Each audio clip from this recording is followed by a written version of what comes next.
আছে, কর্ণ আছে, নাসিকা আছে, কিডনি আছে, লিভার আছে, সমস্ত পার্ট। অঙ্গ সংগঠনগুলো হচ্ছে এক একটা পার্ট, একটা ছাড়া আরেকটা বিকল, একটা ছাড়া আরেকটা অসম্পূর্ণ। সুতরাং সবকিছু মিলে আমরা পরিপূর্ণ। সুতরাং আমাদের আলটিমেট ডেস্টিনেশন কি?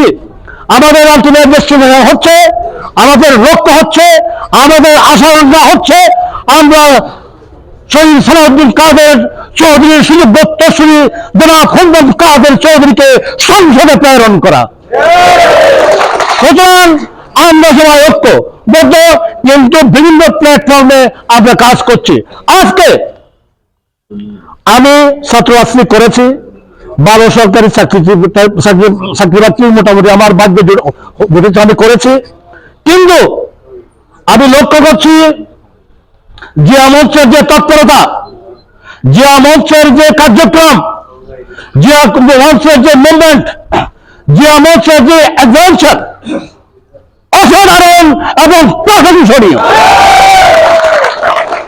আমি সেরকম এককভাবে কোন সংগঠনের অগ্রসরের কার্যক্রম আমি দেখতে পাচ্ছি না। মূল সংগঠন অনুষ্ঠান করে অন্যরা গিয়ে সেখানে হাজির হয় এবং যার যার দেখাদেখি করে, কিন্তু ইন্ডিপেন্ডেন্টলি স্বাধীনভাবে এইভাবে সংগঠনের কার্যক্রম আমি দেখি নাই রাঙ্গুনিয়াতে, এই ফার্স্ট। এটাই ভাইয়ের আমার আরেকটা কথা বলি, জিয়া মঞ্চের যারা আছে অত্যন্ত সহজ সরল, তাদের সাথে আমি মিশি, জানি তাদের সাইকোলজি আমি স্টাডি করি মনে মনে।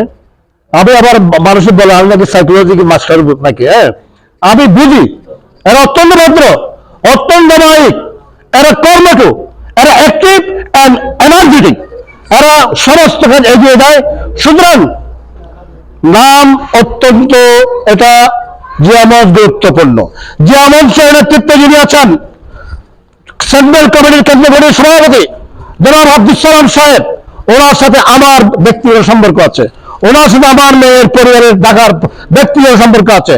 আমার নাতির আকিকাতে আজকে থেকে 7 বছর আগে উনি অ্যাটেন্ড করেছিলেন আব্দুল সালাম সাহেব, উনি ফ্রিডম করেছিলেন, উনি মুক্তিযোদ্ধা ছিলেন, উনি বিএনপির ভারপ্রাপ্ত চেয়ারম্যান জনাব তারেক রহমানের অত্যন্ত আস্থাভাজন ব্যক্তি, আস্থাভাজন নেতা। উনি সাদিক হোসেন কুখার সময় যখন প্রেসিডেন্ট ছিলেন ওয়ার্ডের, তখন উনি সেক্রেটারি ছিলেন। এইরকম একজন অত্যন্ত গুরুত্বপূর্ণ নেতার পেছনে আপনারা রাজনীতি করতেন, এটা আপনাদের সৌভাগ্যের ব্যাপার ভাইয়েরা। সুতরাং এখানে মঞ্চুর করার কোনো গ্রাউন্ড নাই। ওটা আমরা ক্লাস 9 পড়েছি, ইসলামের মর্মকথা লাভে নয় মানুষ কর্মেই বড়।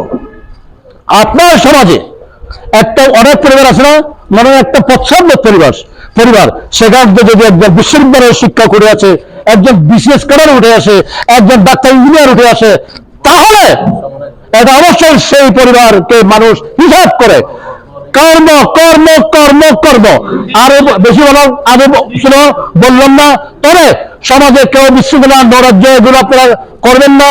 আপনাদেরকে জনগণ চেয়ে দেখছে আগামী নির্বাচনে কেউ যাতে আপনাদেরকে বাংলা শরীর জনগণ বিলেন মনে না করে, আপনাদেরকে বাংলা শরীর দুর্জল বিশেষ সৌদাগর হুমায়ুন কর্মী মনে না করে, জনগণের কাছে পরিষ্কার থাকুন, অন্যায় অবিচার নৈরাজ্য থেকে বিরত থাকুন। এই বলে আমার বক্তব্য শেষ করছি। খোদা হাফেজ।